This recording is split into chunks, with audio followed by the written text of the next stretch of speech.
Alright, folks. Hallownest turn 7... I mean Mirrorpoint. Damn it, I keep doing that. Mirrorpoint turn 17. Down here, we are prepared. We are prepared to defend the fort. We've got our water elementals. We've got Lucky Luciano, who is going to... Actually, don't attack rear, just cast spells, because you can use Word of Power, and that will do some things. That'll be useful, hopefully. Just, like, spam Word of Power after you Divine Bless. And my mages are going to spam out Water Elementals and then start casting Desiccation. Bugsy Seagull, I've gotten him his Black Steel Full Plate, and he's carrying a whole bunch of pearls for no actual reason. He doesn't need those. I was contemplating using him to Magic Duel, but in an effort, of course, to kill off the enemy mages. But thinking about it, their mages are actually Astral 2. He's Astral 6, so they would have to roll 4 higher than him in order to tie, in which case both die, or 5 higher than him in order to kill him. I was still thinking about it, and I was like, I mean, that might work. My other strategy here is Fire Shield, Resist Magic, Astral Shield, which knocks people unconscious who try to attack you. And since he has very high Astral and very high Fire, both of those will be effective. Like, highly effective. Lots of damage, very good chance to knock out, and Resist Magic will make his magic resistance 24, so he can't be mind burned to death easily. And then just have him jump to the rear. His Black Steel Full Plate should pretty much protect him from arrows. They can hit him in the head, in which case he'll only have his invulnerability. But even so, that should protect him against random arrows. And then the Black Steel Full Plate will make his body basically invincible to non-magical attacks. Now, of course, the Scion Knights, when blessed, do have magical attacks, because that was the bless that they took. So he won't get the invulnerability against them, but he will get them against the archers. And if he hops to the rear, he might be able to accomplish some real damage. It's a question of whether I want him to try to Magic Duel. Magic Duel runs the risk of him just instantly dying. Might be worth trying, though. I've got these guys moving in just to do what little damage they can before everything goes south. We've got about 100 units here, mainly Scion Knights, Mermen, Drangleic Infantries. So, yeah, these troops are just going to be sacrificed. We are gathering troops at Hallownest. We're starting to cast Dark Knowledge and Arcane Probing. Arcane Probing, not Probing. And of course, we are still spamming out bugs. I'm starting to recruit a bunch of Great Stags. I'm sort of hoping that the Great Stags will, as tramplers... I was talking with Haerdalas, who is playing in this game, and also who designed these mod packs. And he mentioned that he's had some success with them, or he hasn't tested them that much, but they seem like they should be pretty good at dealing with infantry that are otherwise tough to kill. I think the Scion Knights are still going to massacre them, but might as well. I mean, it's worth trying, and if you get enough tramplers together, they can do a lot of work. Plus, these guys have enough hit points that, well, actually no, a single Mind Burn will still kill them because of the way Mind Burn works. I'm also recruiting a whole bunch of little monkey chaff. They have magic resistance 7, so ideally they will draw the Mind Burns away from my bugs. And then up here, just spamming out warrior bugs by the dozen, as well as Hallownest Devout. Hallownest Devout are good commanders because of my bless, so their leadership 70 with a point of inspirational, which means that these guys have morale 12 when led by Hallownest Devout. And of course I can use them to summon Bugsy Seagull back as soon as he dies. If Bugsy Seagull doesn't die in this battle, I will be astonished. My odds of succeeding here are basically nil. If I pull it off, it'll be amazing, but I'm not going to pull it off. Like, I'm really, really not. It would take a miracle.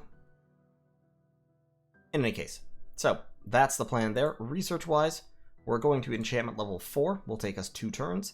That will give us anti-magic, which is critically important.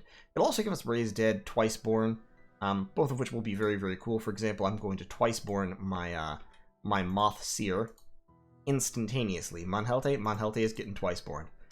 And, yeah. I'll also Twiceborn some of my Death Random Soul Twisters as soon as I can forge Skull Staffs, probably. So it'll be interesting. It'll be an interesting little situation. These guys are just garbage. I'm leaving them behind. Nobody cares about them. They can just defend the fort. They're good at that. And, yeah. We're going to try to stop the advance here after doing as much damage as we can down here. Gonna see if maybe I can kill off a couple of the heroes. Bugsy Seagull does do a ton of damage when he's in melee combat because the Radiant Blaze and the Flame Burst are, of course, both armor piercing. So 25 AP damage at a very high attack level for melee attacks. That's powerful.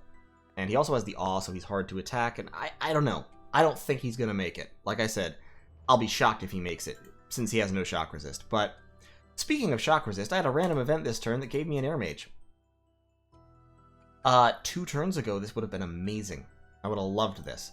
But, not very useful right now, so we're just going to site search with Keem for a little bit.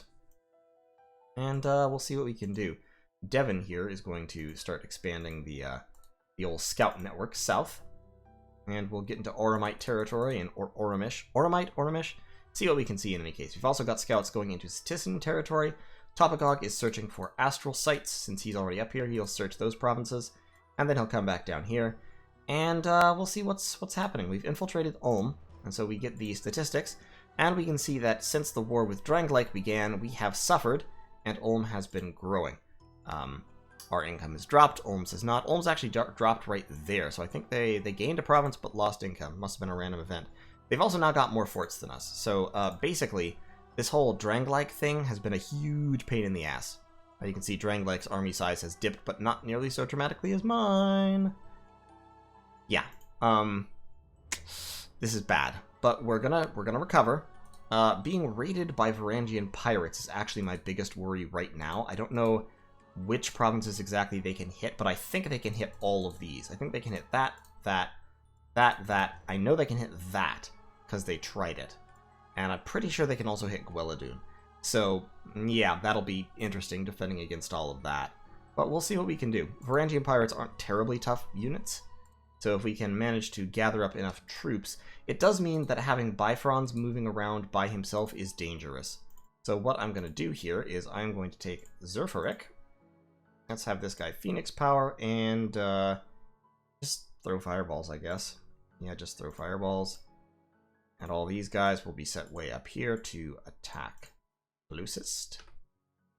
And we'll move him down there just to make sure that my mages are not alone. Monhelte is safe.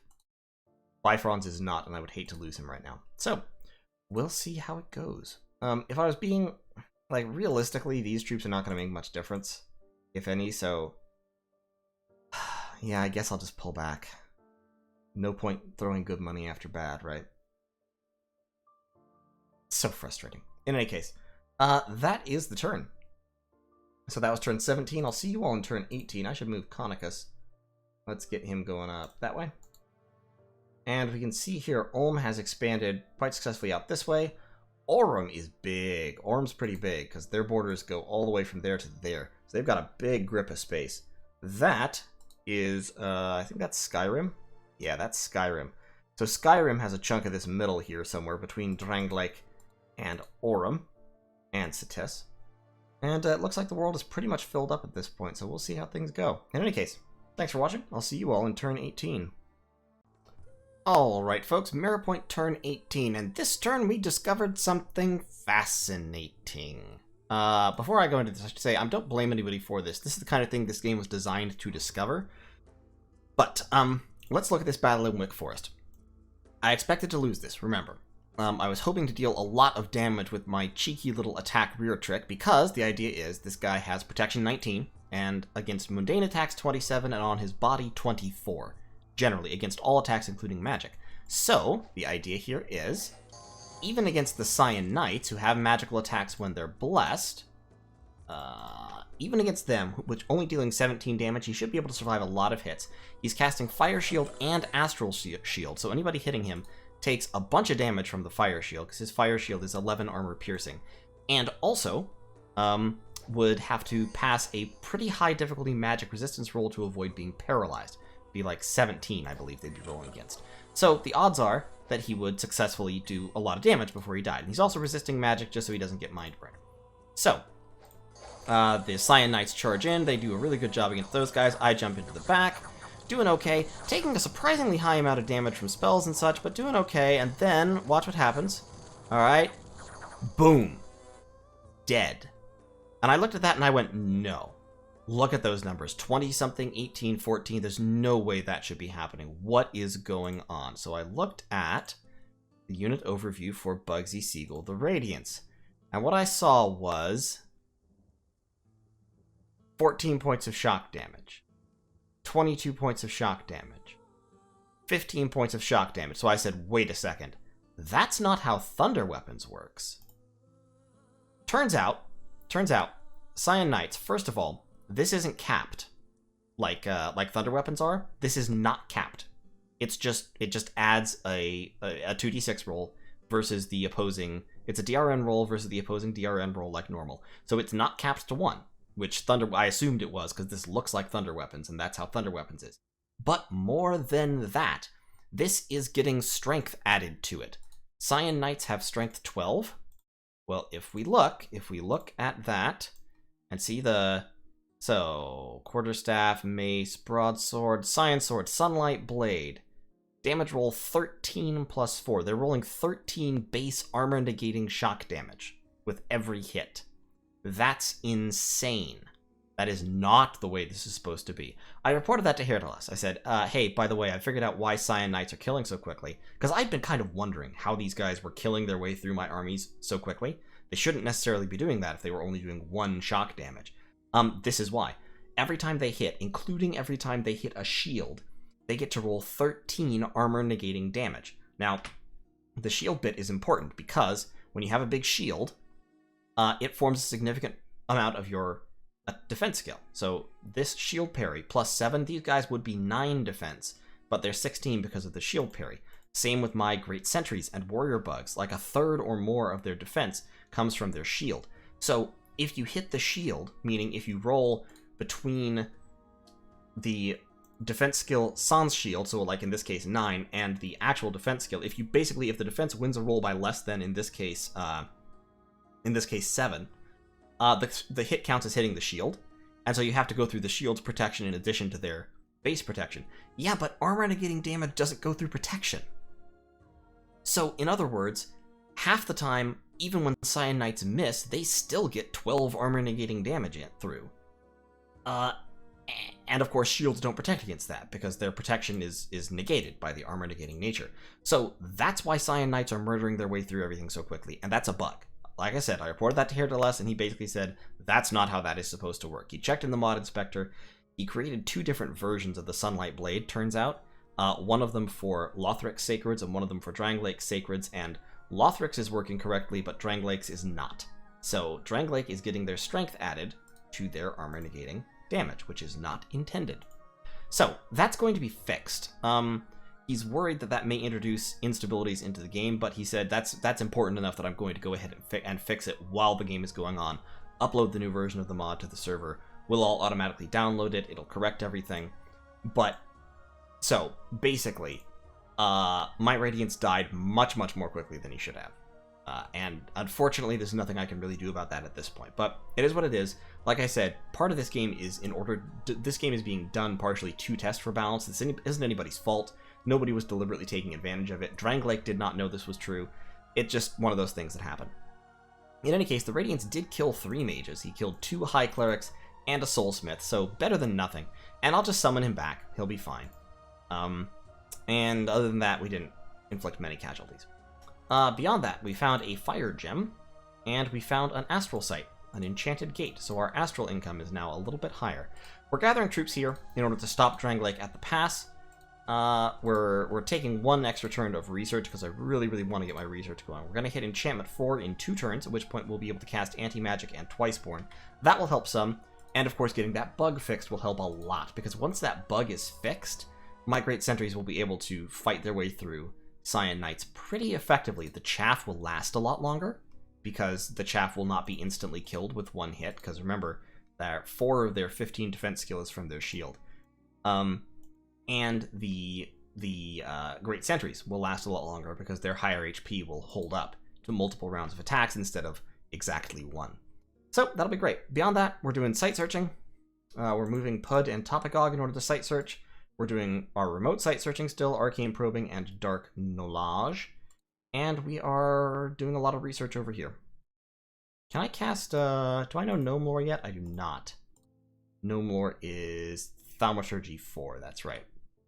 That's where I need to be for Gnome Lore. We'll get there. Right now we're focusing on enchantment and then alteration. Are we going down alteration again? For Moz?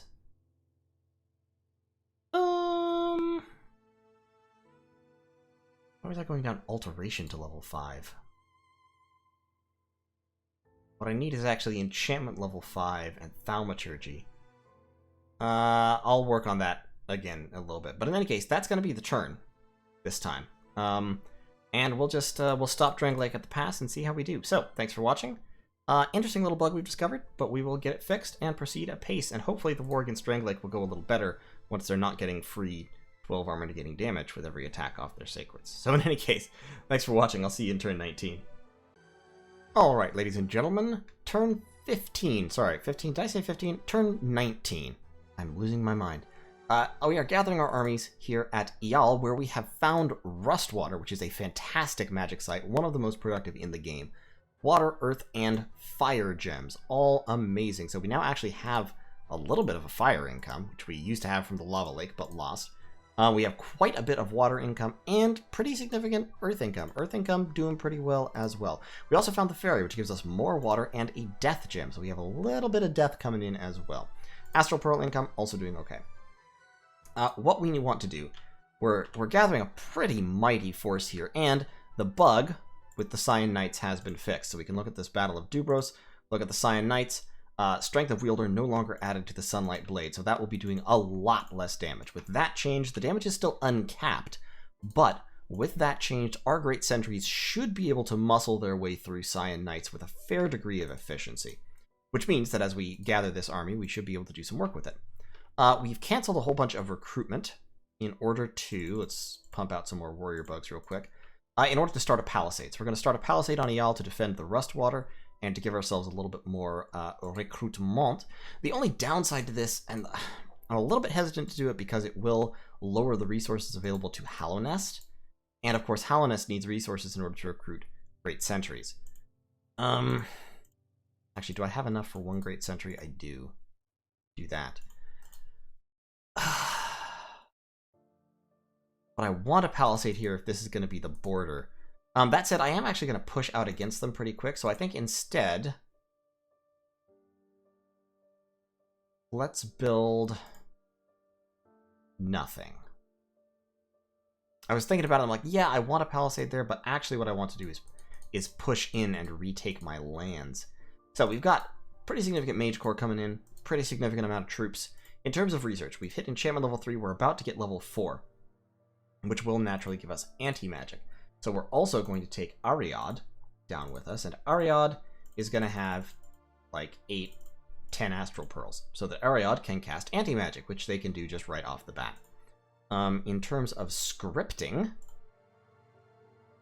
yeah, it's basically going to be Anti-Magic as soon as that comes up, Twist Fate, and then like spam Starfires or something, just basic little spells. Potentially Magic Duel, since Ariad is an Astral 4, and so is pretty good at astral dueling. +2. Might lose. I don't really want to astral duel because I don't want them to die, is the thing, but thinking about it. I need to bring more astral mages if I'm going to do that, so I need to bring these two to kind of serve as chaff for possible counter duels. And I want more mountain shamans, so I'm thinking of putting a fort in up here in Gold Mountains.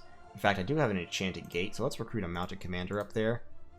And yeah, let's build another fort up here in the mountains. That's been taken over by villains, so that's rebelled. When did that happen? Late summer in year 1. So last turn. Now they're sending some troops to retake it, so that's fine. Anor Londo is gonna get that back. I actually lost my guy trying to infiltrate Anor Londo this turn. Didn't work out. And we also have not succeeded in infiltrating Drangleic. But we will. So, we're gathering troops to push back against Drangleic. Up here, Satis is gathering armies on the southern border, which worries me a little bit. We have a non-aggression pact, and I hope they remember that, and I hope they don't backstab me, which they might. I mean, it's always possible. You try not to let the chance get to you. We're gonna script this guy, Topagog, to retreat, just in case. And Pud is searching for magic sites there, and then he'll kind of swing up here to search for magic sites as well. They might actually just be gathering troops to try and bust through this throne and go after Skyrim, which would be fine. Starting to get a little bit more of a look at the map. You can see Aurum has actually spread a long way. As I mentioned earlier, they've got all of this stuff, and I don't know how much of this stuff they have. Apparently they do have Satis in there somewhere, because I don't see Satis yet. Like, that's not Satis, that's not Satis. That's the border with Skyrim, so Satis must be, like, over here. In which case, Aurum must have kind of expanded around them, which is curious. And that is Man. So Man is right there. As I mentioned before, I'm really, really tempted to just take these provinces off Aurum, but I don't particularly want to start another war while the war with Drangleic is still ongoing. I may offer peace to Drangleic. Now that they've gotten their extra super special power removed, they may not be quite so keen on fighting me. And if I make peace with Drangleic, they have obviously taken some territory off me, which is annoying, but I can get some of it back by taking these provinces and then besiege Aurum's province. And his troops are very, very not well suited to fighting me, and so I think I could probably push through him. So that's an opportunity. It won't happen this turn though. I'll make the offer to Drangleic to see if he wants peace, and then we'll see what's what. But this is gonna be the plan for this turn. In terms of research, we're hitting enchantment level 4, we're going down construction, and then we're gonna grab enchantment level 5 so we can get the soul warriors. With construction level 4, we'll be able to give them most of the relevant early game gear. Really could use some nature gem income. So Bifrons, why don't you hop over there and site search for more nature. And yeah, other than that, we're doing all right. So that's the turn. It is really depressing that we lost all that down there, but we still have a decent amount of territory. 9, 10, 11, 12, 13, 14. Yeah, we're still okay. It's not great. And if either of these guys go to war with us, we're going to lose this Sharpish. Can't really defend that. But we can defend Wolf and Plain, since we have a fort here, and we can spam a ton of warrior bugs. In fact, I might spam out a bunch of Hallownest sentries or lancers. Lancers have very high siege defense since they can fly. Sentries have 1 siege defense. I might do that just to get the siege defense of this fort up so that it can't be taken. So just like I get, how many of those? 1, 2, 3, 4, 5, 6, 7, 8. Or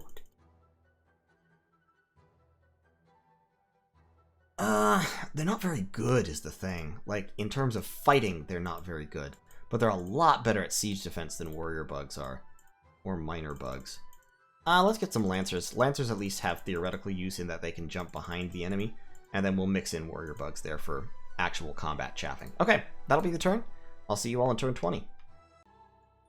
Alright folks, turn 20, and you may notice that my big army is primarily moving away from Drangleic, and that is because we have reached an arrangement. Dan the Pan, the man playing Dan the Pan, the Drangleic man, contacted me, and he basically said, hey, how about this war? How about we stop having it? And I said, well, I mean, your sacreds have been nerfed now, and I feel like I can beat you, and you took my fortress away, so how about not? And we discussed for a while, and basically he learned that Anor Londo was not, in fact, putting any pressure on me at all, which he had thought they were, and went, well, crap, don't want to really fight this war alone then, and long and short of it is he's agreed to pay me a bunch of money and give me back this province, and in exchange we're going to sign a non-aggression pact. So, I'm going to be getting 300 gold for each of the next 5 turns, is the agreement, and I'm going to retake 65, so his army will move away. I'm sending in just a little... which one? I'm sending in Thom here. And Thom has a little group of Moss Knights and Warrior Bugs. They're set on hold and attack so that he can drop Strength of Giants on them. Strength of Giants on Warrior Bugs will actually be pretty good, because it'll push them up to Strength 12, which means they'll be hitting for 16, and at 6 attacks per square, that's nothing to sneeze at. The rest of my army is moving over here because I'm going to attack Aurum. There's at least 3 other people currently fighting Aurum, I believe. Anor Londo is planning to go in against Aurum, who have a lot of forts, by the way. I can see 4. Significant amount of territory, so I think it is time to jump on them. So I know Anor Londo is fighting Aurum. I know that... I've forgotten the nations, I've forgotten the names of the nations. I know that Lothric is fighting Aurum, and Drangleic is now also planning to go in against Aurum, since I'm going in against Aurum. So... it's going to be a massive multi-cornered gangbang on Aurum, and they're not going to like it very much. Research-wise, I've hit construction level 1, going to hit construction level 2 next turn, which might enable me to go underwater and steal some of these territories that Aurum has. Aurum has recruited Fishmaster Sog to get them underwater, which is where this monster fish comes from, I believe. So I might actually steal that from him, because I have a ton of money, and I've got more money coming in. I found a couple of magical sites this turn. None of them were death, unfortunately, but I found the unfound door, which has now been found. So my astral income is up. And I found an enchanted pyre in Grey Mercs, so I have a little bit more fire income coming in as well. And this turn I will, of course, reclaim the lava lake, which will give me another fire and another water gem. So water gem income, super healthy, and that's great. I really, really want that because it means that I'll be able to spam green lions. However, to do that, I need to get a few more forts, because right now I only have 3 right now. They're all kind of busy. So we're pumping out Hallownest Devout up here in order to get my god back. But good old Bugsy Seagull. We're still pumping out Mountain Shamans here. And over here, we've switched back to Soul Twisters. Soul Twisters are just really good mages. I mean, for one thing, they're cheap for their paths. 215 for 4 paths, 3 of which are guaranteed astral. That's pretty solid. Pricing-wise, that's not expensive. And on top of that, they fly. So they're great. Just great support mages, and they're immune to earthquakes, which might be relevant later on if I get up some earthquake communions with my mountain shamans. Now, I'm recruiting mainly the Earth 2 guys at the moment, which is not fantastic. I'd like to have the the Earth Astral random guys a little bit more. I need to spread some mountain shamans out up here to search for Earth sites. So that is what I'm gonna do. Don't do that. Don't move into Mountains of Evernight. Okay, never mind. Just sit here and research for a bit. These have been searched for Earth sites, but that has not. And of course, that has not. I can't, I think, cast Gnome Lore yet. Yeah, I cannot cast Gnome Lore yet because that's Thaumaturgy, and funnily enough, I have not gone down Thaumaturgy yet. I will. I'll go down just to get Paralyze. Vengeance of the Dead. That's a spell I can cast natively, which could be hilarious in the late game. And Paralyze, and of course, Gnome Lore. And then I'll want to go down here for Soul Slay, and of course, we will be creating Vessels. I am spending all the death gems I have right now to Twiceborn Manhelte, just to make sure, since Manhelte is old, don't want him/her/it to die. And my army is going to hop over here, and I'm going to send Aurum a cheeky little message next turn as I go take these provinces, and then I will besiege their fort. In order to make that siege more rapid than one might anticipate, I am beginning to recruit Minor Bugs. Minor Bugs have 5.5 siege strength each, and they are terrible at combat. So, don't fight with them. And I don't plan to, and they're kind of expensive. Honestly, for this cost, I would actually give them more of a siege bonus. There are examples of native units that have higher siege bonuses, but it's not a big deal. It's not a big imbalance, and this will definitely help. Since they are 5.5 each, we've got 11, 22, 33, about 40 siege strength coming out every turn from this fort. So we'll recruit, move down there, we'll recruit a second one, we'll keep them rolling down. That will increase my siege strength very, very significantly. Give a pretty good chunk here, and help break down that fort in jig time. So we'll take those 2 provinces, we'll take that fort, and then we'll take as much of this as we can. I don't think Man is attacking Aurum, so I should hopefully be able to snake these provinces, contact Man, make a non-aggression pact with them, say, hey, not interested in fighting you, how's it going, peace, love, rock and roll, and move on with my life. Anor Londo, I still don't really like having them on my island, but I don't want to fight them right now. I'm kind of busy. And they're not that big and they're not that threatening. 1, 2, 3, 4, 5, 6, 7, 8, 9, 10. I still have more provinces than 10, even though I've been kind of cock-blocked down here. And then I'm going to start taking Aurumite provinces. They're also moving up, of course, to take Aurum's provinces. And I did get to see their Bless this turn because they fought in Rim Mountains. So let's take a look at that, shall we? So they've got a Lord Hierophant, one of their recruitable Holy 3 Air 3s, who is a healer. And they've got a whole bunch of Silver Knights. We've looked at Silver Knights before. They really are quite solid units. Only have 1 attack, but that 1 attack is high quality and magical, which is nice. They don't have the lightning effect of the later Sacreds, though. So their Bless is very interesting. It's a pretty wide rainbow Bless. So they've got attack skill +2, which is fire, shock resistance +10, which is air, defense skill +2, which is water, undying, which is death, and quite a lot of undying. I think that's death 5. Strength +2, which is either earth or blood. Blood surge, which is definitely blood, and then charged bodies, which is air again. So they've got a lot of air, very high air on their god. And they've got at least... I don't actually see another fire bless here, which is interesting, but they've got at least fire 4, water 4, death 5. That could be earth 4, but I think more likely it's blood because they have blood surge, and strength +2 is only like 3 blood. So I think what they've got is blood 6, if I'm counting right. And then they've got air like 7. Charged bodies plus shock resistance is, I think, Air 7. So yeah, that's a very wide and very high path rainbow god that they've got there. And it... I forget if charged bodies is... I think charged bodies is non-incarnate, and I suspect that partially because if we look at their scales in their Dominion, their scales are not bad. They have growth 3, some amount of magic, they do have productivity, they've taken heat 3, I believe. There's some luck in that province, which seems odd. And the only real negative I see is turmoil and heat, so they've got pretty decent scales, which on a bless that wide and that powerful really makes me think they've gone imprisoned. So I don't think they have their god at this point. Of course, neither do I, but we'll skip right past that.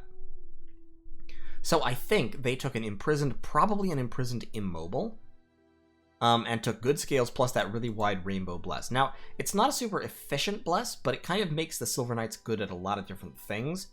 And the charged bodies effect is nice, just dangerous. I mean, even with shock resistance 10, charged bodies is likely to zap you a significant fraction of the time. We're going to sneak our scouts forward here, and yeah, we're going to plan to take at least these 3 from Aurum, probably, hopefully, all of this, right down to the capital. In fact, if we could take the capital, that'd be fantastic. Don't know that I can plan on that. I don't know how much of this territory Aurum actually owns. I do know that the only throne that's been claimed is the Throne of the Moon by man, which will be this one right here. I can't imagine he's reached any of the others yet. I guess technically it could possibly be that, but it looks to me like Aurum probably has this chunk of land. So yeah, I think that's been claimed right there, but nothing else has, which implies to me that Aurum has not taken either of these provinces. Usually you don't rush thrones early. Especially level 2 thrones tend to be kind of hard to take in the early game. So we'll see how it is. We will see how it is. Now, this is led by a lore master. There isn't a throne here that lets you recruit lore masters, unfortunately. That's the Throne of Knowledge, something like that. I think it was in the Dominions 5 YouTubers Disciples game.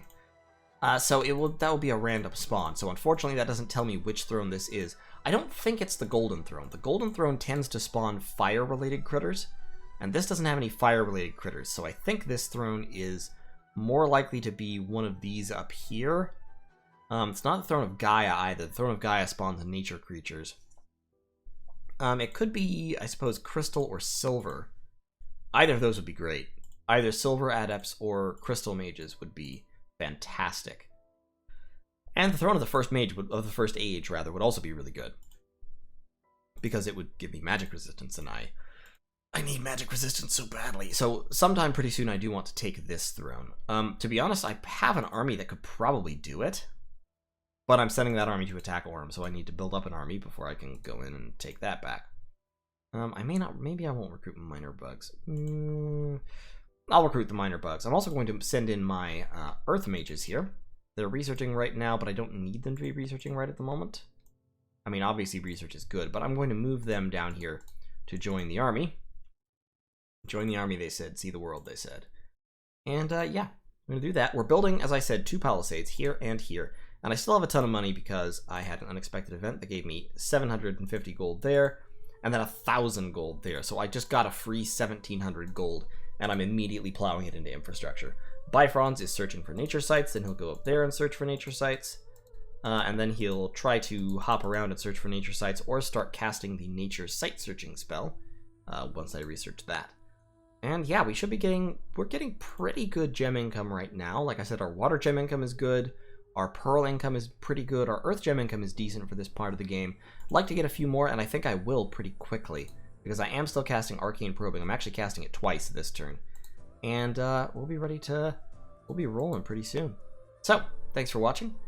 I'll see y'all in turn 21 as we invade Fantasy Rome in order to gain more Lebensraum for bug kind. So then, take care.